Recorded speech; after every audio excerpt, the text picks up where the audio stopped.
"Sell your house, Dad. We're drowning in debt." That's how my son Dale dropped it on me. Right there at my kitchen table, between the meatloaf and mashed potatoes I'd spent 2 hours preparing.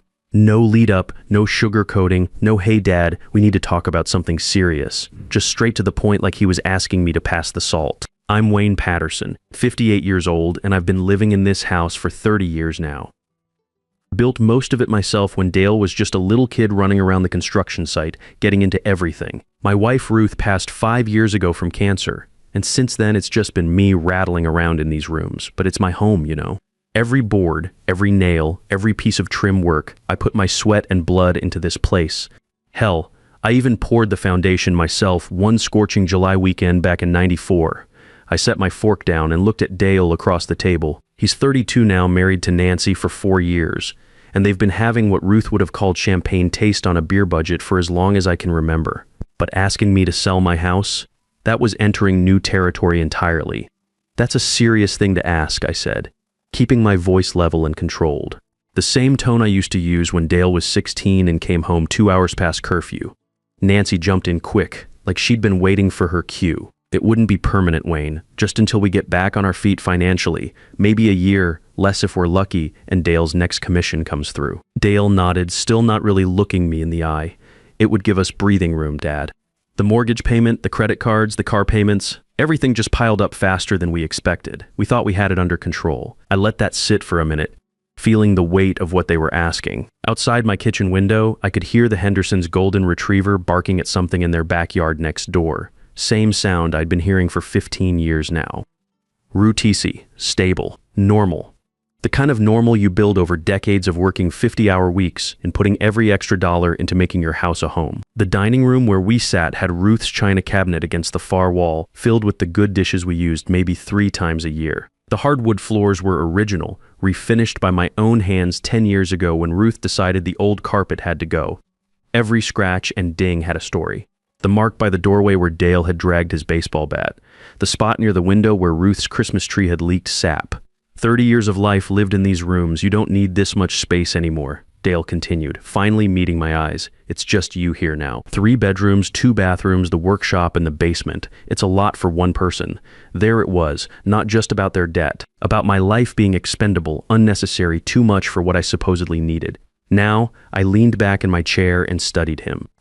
This was the same kid I'd taught to swing a hammer when he was 8, to change a tire when he was 16, to balance a checkbook when he went off to college. Now he was sitting at my table, telling me my home was too big for me. The kitchen where I'd made this meal was Ruth's pride and joy. We'd renovated it together 12 years ago, her picking out the cabinets while I handled the plumbing and electrical. The island where I'd prepped tonight's dinner was made from reclaimed barn wood I'd found at an estate sale. Every morning I made my coffee at that counter, looking out the window at the vegetable garden Ruth had started, and I'd kept going after she died. "Why don't you sell yours first?" I asked. The room went dead quiet. You could have heard a pin drop on the hardwood. Dale's fork stopped halfway to his mouth and he stared down at his plate like it might have the answers written in the gravy. Nancy sucked in a sharp breath like I'd slapped her across the face. From across the table, Carol Brooks, Nancy's mother, who'd driven up from Phoenix specifically for this little family meeting, shifted uncomfortably in her seat. "Oh, Wayne," Carol said, using that tone people use when they think you're being unreasonable. "It's not the same situation at all. Young couples need support when they're building their future. They're just starting out." I looked at her, then back at Dale. He didn't correct her, didn't even try to jump in with a different explanation. That's when it clicked for me like a light switch being flipped. This wasn't a conversation we were having. This was a presentation they'd rehearsed. They'd already decided what I should do, probably talked it through over dinner at their place last week, maybe even practiced the words they'd use. Dale cleared his throat and straightened up in his chair. "We've thought this through carefully, Dad. If you sell this place, we can clear most of the debt and start fresh. Then you can move in with us. The spare bedroom is already set up, and it would actually save you money too. No more property taxes, utilities, maintenance costs." Nancy nodded along like a bobblehead. "We have that nice guest room with its own bathroom. You wouldn't be alone anymore, and we'd be right there if you needed anything. Doctor's appointments, grocery shopping, whatever comes up." Carol added her piece to the sales pitch. "It's practical, Wayne. Families do this kind of thing all the time these days.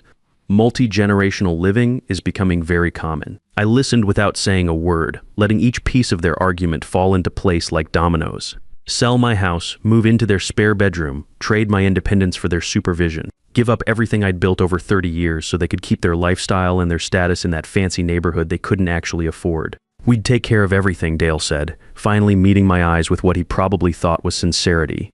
You'd never have to worry about house payments or repairs or any of that stuff again.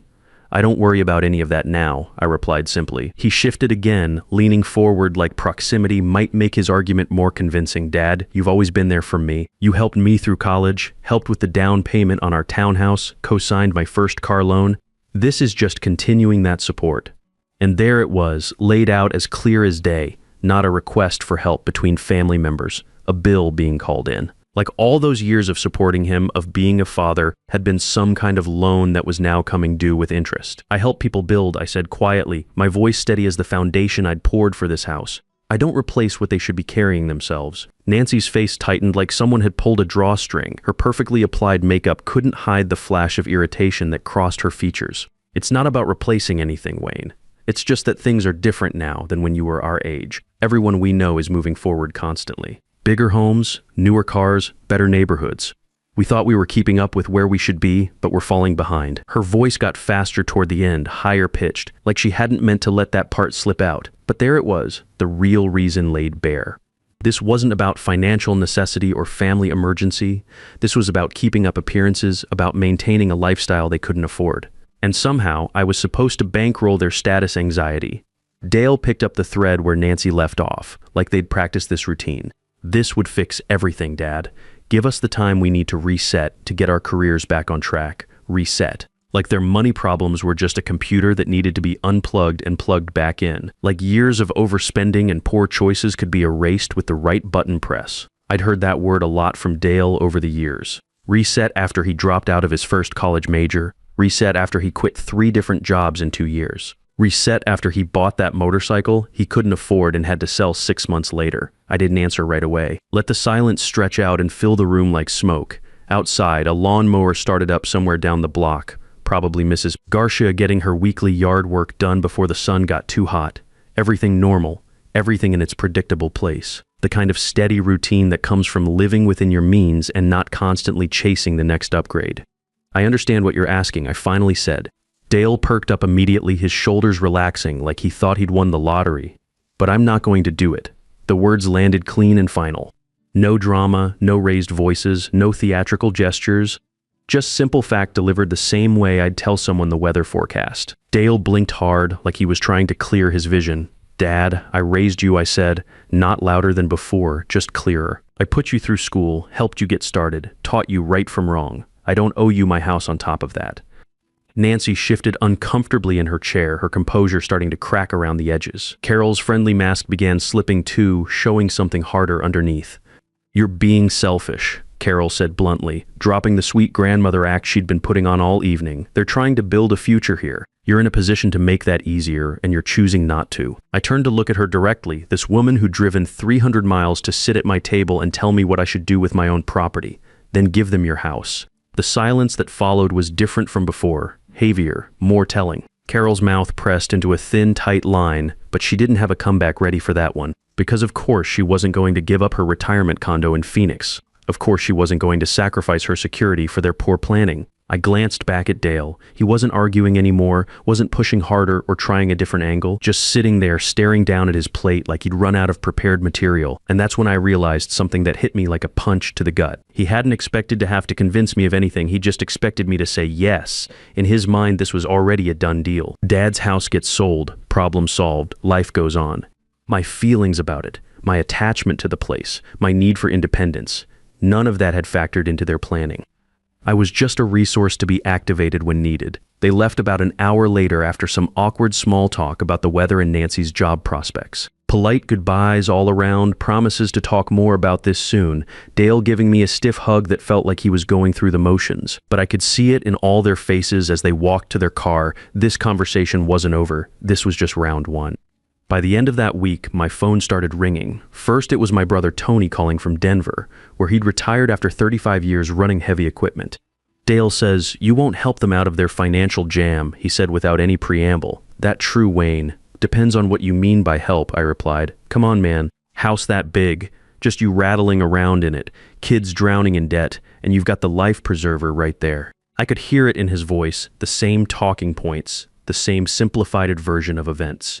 This story was already making the rounds, getting passed along the family network like a game of telephone. Dale hadn't exactly lied about what happened. He just arranged the truth to make me sound unreasonable. My cousin Linda called next. Then Dale's godfather Kevin. Then Ruth's sister Margaret from Wisconsin. Same story every time, with slight variations. Wayne's being stubborn. Wayne's got more house than he needs. Wayne's not thinking about family.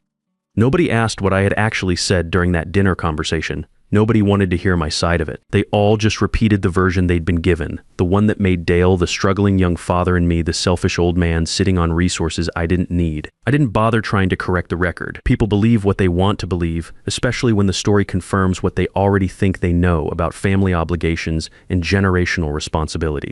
My daily routine stayed exactly the same, up at 6 a.m. for coffee on the back porch, checking the vegetable garden Ruth had planted and I'd expanded over the years. Reading the newspaper at the kitchen island, same spot where I'd eaten breakfast for 30 years. Working in my basement workshop on furniture repair projects for neighbors, keeping my hands busy and my mind occupied. What changed was quieter but unmistakable. Dale's weekly check-in calls got shorter, then less frequent. When he did call, there was a distance in his voice that hadn't been there before, like something fundamental had shifted between us and we were both pretending not to notice. Nancy stopped calling altogether. No more updates about her real estate career, no more invitations to holiday dinners or birthday celebrations. Just silence where there used to be connection. The family network that had once included me started operating around me instead. I'd hear about gatherings after they happened, see photos on social media of events I hadn't been invited to. Nothing dramatic or openly hostile. Just the quiet rearrangement of relationships that happens when someone doesn't play their expected role. But the real change came 3 weeks later, when an envelope showed up in my mailbox that would make everything crystal clear. The envelope wasn't addressed to me directly. Dale's name was printed across the front in bold letters, but underneath it, in smaller print, was my home address. For a moment I just stared at it, confused about why Dale's mail was coming to my house. Then I remembered something from years back when he was 22 and trying to establish credit. I'd co-signed one document for him. Just one. A small personal loan to help him buy his first decent car. I opened it without thinking twice. The language was all legal jargon and fine print, but the numbers jumped off the page like they were written in red ink. Mortgage payment, 60 days past due.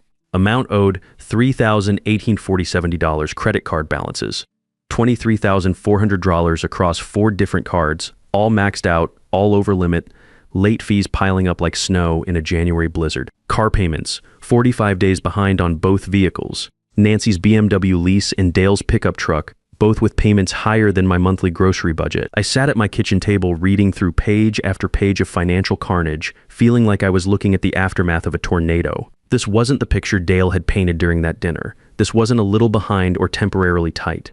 This was full-scale financial disaster, the kind that takes years of poor decisions to create. I picked up the phone and called him. "Dad?" He answered on the 3rd ring, sounding distracted.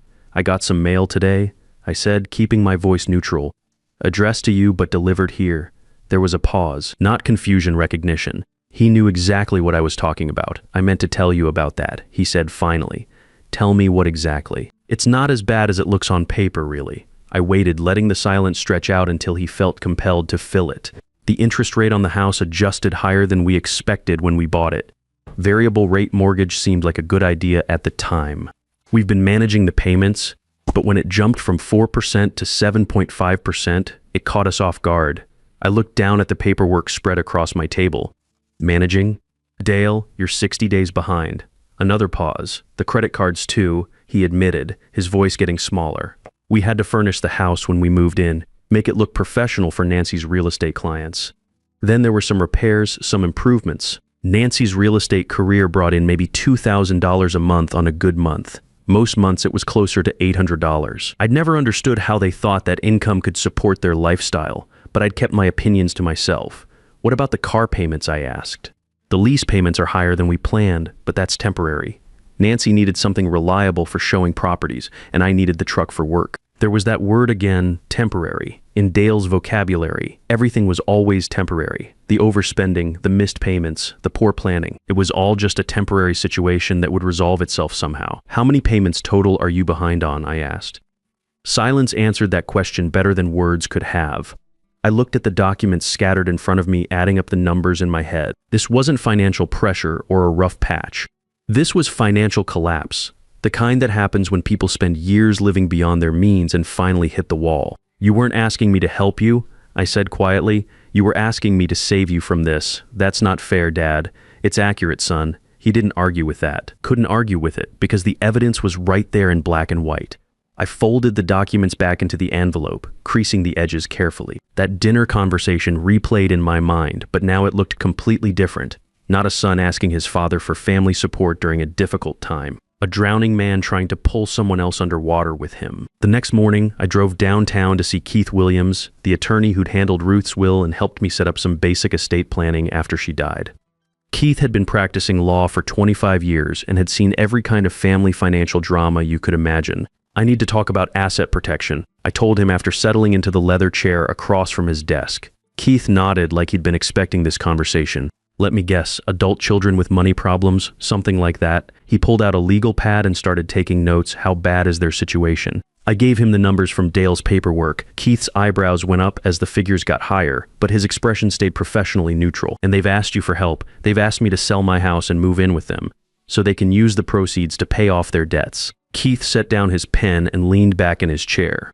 Wayne, I've seen this exact scenario dozens of times. Adult child gets in over their head financially, starts looking at elderly parents' assets as the solution to their problems. It rarely ends well for the parent. What are my options? Several. We can set up a trust structure, put your house and other major assets into it. You remain the beneficiary for life, but the assets are legally protected from creditors and can't be accessed by family members, even with your permission. He explained how the trust would work, how it would protect everything I'd built from being used to bail out Dale's poor financial decisions. The paperwork would take about 2 weeks to complete, and once it was done, my house would be legally untouchable. There's something else, Keith said as I was getting ready to leave. If your son is this far behind on payments, and if he's been using your address for financial documents, you need to check your credit report. Make sure he hasn't tried to open any accounts using your information. That afternoon, I went online and pulled my credit report from all 3 agencies. Most of it was exactly what I expected. My mortgage, 1 credit card I paid off every month, utilities in my name. All current, all in good standing. But there at the bottom was something that made my blood run cold. An application for a home equity line of credit on my property filed 3 weeks ago. Under my name and social security number, the application had been denied. Apparently my bank required in-person verification for loans that large, but someone had tried to use my house as collateral for a $75,000 credit line. Someone who had access to all my personal information. I called Keith Williams immediately. That's identity theft, Keith said when I told him about the credit application and attempted fraud. Your son tried to use your property as collateral without your knowledge or consent. We filed a police report that afternoon. Detective Martinez took my statement and copies of all the documents, the credit application, the past due notices, everything. She explained that financial fraud between family members was more common than people realized, and that it often escalated if not stopped early. Most people don't want to press charges against their own kids, she said. But sometimes legal consequences are the only thing that breaks the pattern. I signed the paperwork to move forward with the investigation. It wasn't an easy decision, but Dale had crossed a line that couldn't be uncrossed. Trying to mortgage my house behind my back wasn't desperation. It was theft, plain and simple. Keith expedited the trust paperwork, and within a week my house and major assets were legally protected. Dale could beg, threaten, or manipulate all he wanted, but he couldn't touch what I'd built anymore. The confrontation came 2 weeks later, when Dale showed up at my door unannounced. He looked different, thinner, more stressed, with the kind of desperate edge that comes from running out of options. "Dad, we need to talk," he said. I let him in, and we sat at the same kitchen table where this whole mess had started. But this time, the balance of power had shifted completely. "The police called me," he said, his voice tight, "about some credit application. I know. I filed the report." His face went pale. "Dad, I can explain." "You tried to steal my house," I said simply. "There's nothing to explain. It wasn't stealing. I was going to pay it back. We just needed bridge financing until Nancy's real estate license got reinstated, and my next project came through. Nancy's license had been suspended for 6 months due to some ethics violation. She'd tried to keep quiet. Another detail they'd conveniently left out of their original sob story. You forged my signature on a loan application using my property as collateral, I said. That's a felony, Dale. He slumped forward in his chair, the fight going out of him. We're going to lose everything, Dad. The house, the cars, probably Nancy's career. I was desperate, and your solution was to make me lose everything instead. That stopped him cold. For maybe the first time in his adult life, Dale was forced to confront the reality of what he'd been asking. Not help, not support. Transfer of his problems onto someone else's shoulders. What happens now, he asked quietly. Now you learn to fix your own mess, I said. You file for bankruptcy if you have to. You downsize to something you can actually afford. You get jobs that pay the bills instead of jobs that sound impressive. The police will pursue charges unless you make this right. Full restitution for the attempted fraud, financial counseling, proof that you're taking responsibility for your situation. He sat there for several minutes processing what I'd said. Finally, he nodded. I'm sorry, Dad. For all of it, the dinner, the pressure, the loan application, I never should have. His voice trailed off. No, you shouldn't have, but you did. Now the question is what you do next. The changes that followed weren't dramatic, but they were real. Dale and Nancy filed for Chapter 7 bankruptcy, which wiped out most of their unsecured debt but cost them their townhouse and both cars. They moved into a small apartment across town, the kind of place they would have turned their noses up at 6 months earlier. Dale found steady work doing construction management, using skills he'd learned from me but had considered beneath him when he was chasing bigger deals. Nancy got a job doing medical billing while she worked to get her real estate license reinstated. Neither job was glamorous, but both provided steady paychecks. The legal situation resolved when Dale made full restitution and completed a financial responsibility program. The charges were dropped, but the lesson was learned. There would be no more bailouts, no more rescue operations, no more transferring consequences to other people. Our relationship changed too, but in a better way. When Dale called now, it was to talk, not to ask for something. When he visited, it was because he wanted to spend time together, not because he needed money or favors. Last month, he brought his toolbox over and helped me repair the back deck stairs. We worked together for 3 hours, barely talking, just enjoying the satisfaction of fixing something that needed fixing. It reminded me of when he was young and actually wanted to learn from his old man. Thanks for not giving up on me, he said as we cleaned up the tools. I didn't give up on you, I replied. I gave up on rescuing you. There's a difference. He nodded, understanding finally sinking in. The difference between helping someone build something and just handing them something they didn't earn. That's right. As I watched him drive away in his modest used sedan paid for in cash, no loan needed, I felt something I hadn't felt in years. Pride in my son, not for what he owned or where he lived, but for what he'd learned to carry on his own. I'm still Wayne Patterson, 58 years old, living in the house I built with my own hands. The vegetable garden Ruth started is bigger now, and I've added a workshop where I teach neighborhood kids basic carpentry skills. The house is still too big for one person, according to some people's logic, but it's exactly the right size for my life. And my son is finally learning to build a life that fits his own foundation instead of trying to borrow someone else's. That's worth more than any house, any amount of money, any family peace bought with someone else's sacrifice. Sometimes the best help you can give someone is refusing to save them from consequences they need to learn from. It's not easy, and it's not popular, but it's real love, the kind that builds character instead of just solving problems.